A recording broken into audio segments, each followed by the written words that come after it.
Bonjour mademoiselle, Bonjour, présentez-vous. je suis Vanessa Fiatou, Miss Guinée 2016 et c'est là qui doit représenter la Guinée au concours de beauté mondial, Miss Guinée. Voilà, et on sait que vous êtes très belle, c'est pas pour rien, vous avez été élue Miss Guinée 2016. Merci. Alors, dites-nous, comment devient-on Miss Guinée? Eh bien, comment devient-on Miss Guinée? Une grosse question, mais en même temps très simple et très complexe. Pour être Miss Guinée, il faut d'abord avoir la conviction, parce que toute personne, tu peux avoir tout ce qu'il faut, le physique qu'il faut, l'intellect qu'il faut, mais il faut avoir l'envie et la volonté de réussir.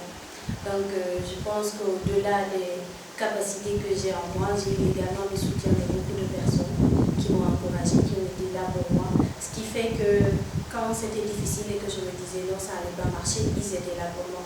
Donc, je me dis, pour être Miss Guinée, il faut avoir la beauté intellectuelle, la beauté physique, mais aussi avoir le soutien surtout de ta famille et de tes amis. Voilà, et donc votre mandat va arriver bientôt à échéance, 2016. Alors, dites-nous un peu comment vous avez pu gérer ce mandat du point de vue activité, mais aussi du point de vue des difficultés rencontrées. Eh bien, le mandat a été un peu difficile, naturellement, rien n'est facile à la vie. D'autant plus que j'ai tenu à suivre mes cours encore à l'université, ce qui fait que c'était doublement difficile pour moi. Mais je me dis que j'ai eu, comme je le disais tout à l'heure, j'ai eu l'accompagnement de tout le monde. Le comité était là pour moi d'une part, il y avait mon manager, ma famille, tout le monde était là. Alors, parlant des difficultés que j'ai pu rencontrer, alors on sait tous en Guinée qu'il y a un problème récurrent, la lenteur. Donc au niveau du lancement de mon ONG, j'ai eu beaucoup de lenteur parce que le protocole maintenant dans le cadre de la création d'une ONG est devenu plus complexe qu'avant, vous devez le savoir. Donc ça m'a un peu ralenti, ce qui fait que les activités de l'ONG, j'en ai fait une ou deux. Après, il fallait que je me concentre sur autre chose, sur les études, sur les voyages, les représentations et autres, mais en général, ça a été bien dans ça. Et c'est quoi cette ONG et elle intervient dans quel domaine d'activité? Alors, l'ONG s'appelle Cœur d'Ange.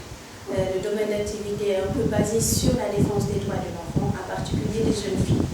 Donc, l'objectif est de faire en sorte que les filles que nous sommes aujourd'hui soient traitées un peu comme les garçons d'un côté, une sorte d'équité entre les sexes, mais de l'autre côté, lutter contre certaines inégalités, certaines pratiques qui sont envers les filles qui ne sont pas bien, telles que l'excision, et encourager la scolarisation des jeunes filles.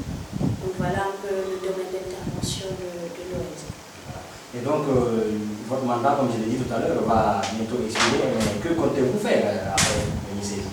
Eh bien, après 2016, je compte d'une part continuer avec mon ONG, à côté essayer de capitaliser un peu les relations que j'ai pu faire en tant que Miss Guinée, essayer de faire quelque chose de palpable, quelque chose de bien pour mon pays, mais sans oublier que tout part de la formation.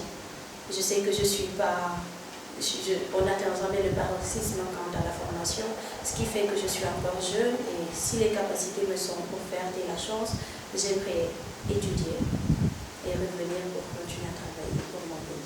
Déjà, vous faites quel genre d'études? J'ai une licence en relations internationales, j'ai une formation en sciences politiques à l'université Kofi Annan. Voilà, et Miss